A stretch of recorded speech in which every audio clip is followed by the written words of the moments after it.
Officer আমাদেরকে বললেন, "mail দাও, তারপর রিপ্লাই আসবে, দেন তোমরা যেতে পারবা। তাছাড়া এয়ারপোর্ট থেকে বের হতে পারবা না।" ৪ ঘন্টা আমরা এই তাও এয়ারপোর্টে বসে থাকলাম। মালয়েশিয়া ভ্রমণের ফার্স্ট পর্বে সবাইকে ওয়েলকাম জানাচ্ছি। আর তাও এয়ারপোর্টে পৌঁছানোর পরে অ্যাজ এ বাংলাদেশী হিসাবে যেই হ্যাসেল এর সম্মুখীন হয়েছি আমরা, সেটাই আপনাদের সাথে শেয়ার করব। এই তো আমাদের গাড়ি চলে আসছে এখন।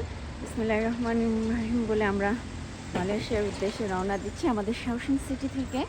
আমরা এই গাড়িতে করে যাব সাংহাই। আমরা মোট ৮ জন। তো আমরা মার্সিডিজ বেঞ্জের এই বড় গাড়িটা ঠিক করেছি। শাওশিং থেকে আমরা যাব সাংহাইতে। ৩ ঘন্টা আমাদের লাগবে। আমাদের সাথে আছে আরো আমাদের চাইনিজ ফ্রেন্ডের ৬ জন ফ্যামিলি মেম্বার। তাদেরকে নেওয়ার জন্য এখন তাদের বাসায় যাচ্ছি।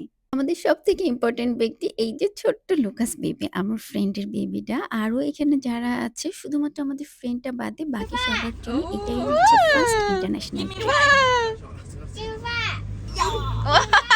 চলে আসলাম আমরা মেগা সিটি সাংহাইতে। সাংহাই আমার খুবই পছন্দের একটা সিটি। আমি এখনো খুবই মিস করি। ৩ ঘন্টা লাগলো। খুব স্মুথ ছিল আমাদের এই জার্নিটা। বাচ্চারা থাকলেও না আমরা অনেক এনজয় করেছি। আর এই যে আমাদের ৮ জনের বাহিনী এখন ফুদং এয়ারপোর্টে হাজির। চেক ইন শেষ করে এখন আমরা ফুদং এয়ারপোর্টের দোতলাতে আসছি। রেস্টুরেন্ট খুঁজতে খুঁজতে আমরা একটা টার্কিশ রেস্টুরেন্ট পেলাম। এখান থেকে আমরা একটা শর্মা আর একটা বার্গার নিয়ে নিলাম।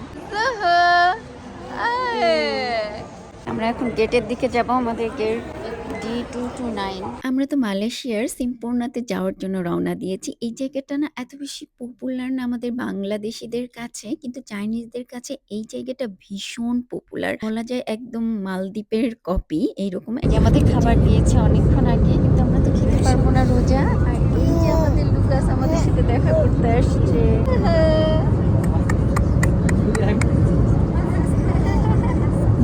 রমজানে আমরা রওনা দিয়েছিলাম। তো আমাদের রোজা চলছে, কিন্তু একটাই একটু ডিফিকাল্ট হচ্ছে কখন ইফতারি করব এটা নিয়ে। কারণ বাইরে তাকাই তখনই দেখি যে সূর্য দেখা যাচ্ছে, অস্ত যায়নি।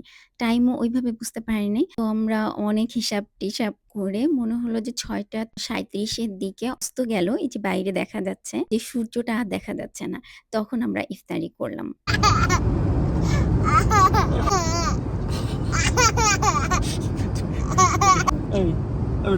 সাড়ে ৮টায় আমরা অ্যারাইভ করেছি। ৯টায় অ্যারাইভাল ছিল।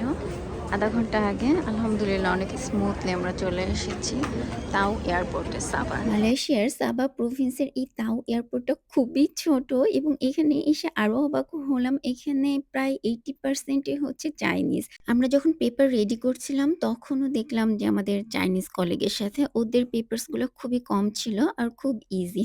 আর বাংলাদেশী হিসাবে আমাদের বেশ একটু কমপ্লিকেটেড। ইমিগ্রেশনের কাউন্টার মাত্র ৩টা আছে, তার ভেতরে ২টা অ্যাক্টিভ ছিল আর একটা বন্ধই ছিল। এইজন্য আরো অনেক বেশি সময় লাগছিল। আমরা যখন ইমিগ্রেশনের লাইনে আসলাম তখন আমাদের সব পেপার ওকে আছে, একদম ঠিকঠাক। শুধুমাত্র এই সাবা প্রভিন্সের স্টেট গভর্নমেন্টের অ্যাপ্রুভালটা নেই, যেটা চাইনিজদের ক্ষেত্রে দরকার না। শুধুমাত্র দরকার সারা বিশ্বের ভেতরে বাংলাদেশ এবং নাইজেরিয়ার। এই ২টা ছাড়া আর কারোর দরকার নেই। এটা জানা ছিল না, সেই কারণে আমাদের আলাদা করে বসালো। এখানে দেখেন একটাও প্যাসেঞ্জার নেই, একটাও লোক নেই এয়ারপোর্টে, শুধুমাত্র যারা অফিসার আছে তারা ছাড়া। অফিসার আমাদেরকে বললেন, "মেইল দাও, তারপর রিপ্লাই আসবে, দেন তোমরা যেতে পারবা। তাছাড়া এয়ারপোর্ট থেকে বের হতে পারবা না।" আমরা মেইল দিলাম, মেইলের কোনো রিপ্লাই আসে না। অপেক্ষা করি। এরকম করে ৪ ঘন্টা শেষে আমরা রিপ্লাই পেলাম। উপরে ইমিগ্রেশন শেষ করে দেন নিচে হচ্ছে এই যে বেল্ট। ছোট্ট একটা এয়ারপোর্ট, ১টা ২টা বেল্ট। স্টেট গভর্নমেন্ট থেকে যে অ্যাপ্রুভালটা পাওয়ার কথা ছিল সেটা আমাদের ৮:৩০ থেকে ১২:৩০ পর্যন্ত লাগলো পেতে। আমরা মেইল দিলাম, মেইলে অনেক ডিলে হলো রিপ্লাই করতে। ৮:৩০ থেকে এখন বাজে ১২:৩০। ৪ ঘন্টা আমরা এই তাও এয়ারপোর্টে বসে থাকলাম। তো আমাদের ফ্রেন্ড যে ছিল তার ফ্যামিলি, ২টা বাচ্চা, অনেক ডিলে হয়ে যাচ্ছে এবং আমাদের ড্রাইভারও অনেক পুশ করছিল যাওয়ার জন্য, যে আমাদের বাস আগে থেকেই রিজার্ভ করা ছিল যে আমাদের হোটেলে নিয়ে যাবে। এখান থেকে ৮০ কিলোমিটার দূরে সিম্পর্না। ১-১.৫ ঘন্টার মতো সময় লাগবে। সো ওদেরকে আমরা বলেছি আগে চলে যেতে। এখন আমরা গ্র্যাব করব। গ্র্যাব করে তাও এয়ারপোর্ট থেকে সিম্পর্নাতে যাব। সো বাংলাদেশি এবং নাইজেরিয়ানরা যারা আসবে সিম্পর্নাতে তাদের অবশ্যই স্টেট গভর্নমেন্ট থেকে অ্যাপ্রুভাল নিতে হবে, তাহলে আর এত হ্যাসেল হবে না। যাই হোক, অনেক ধন্যবাদ আমাদের এই অফিসারদেরকে, ২ জনকে। অনেক ট্রাই করেছে আমাদের জন্য। দেন আমরা অ্যাপ্রুভাল পেয়ে এখন যাচ্ছি আলহামদুলিল্লাহ।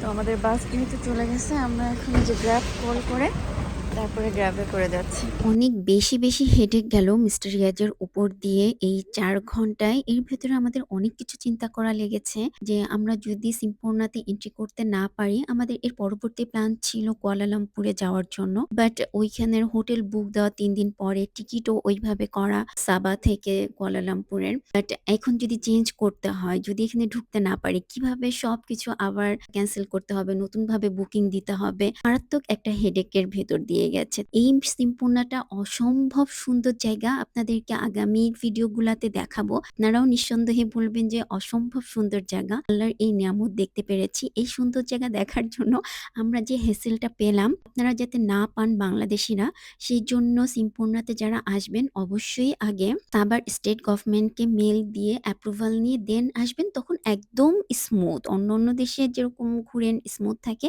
সেম স্মুথ হয়ে যাবে। মালয়েশিয়ার ন্যাশনাল ফ্রুট ডোরিয়ন একটা ভীষণ স্ট্রং স্মেল আছে। আর তাছাড়াও ম্যাঙ্গোস্টিন, এগুলো একদম রেস্ট্রিক্টেড হোটেল রুমে আনা। সেরিতে দিয়েছিল ফ্রাইড রাইস।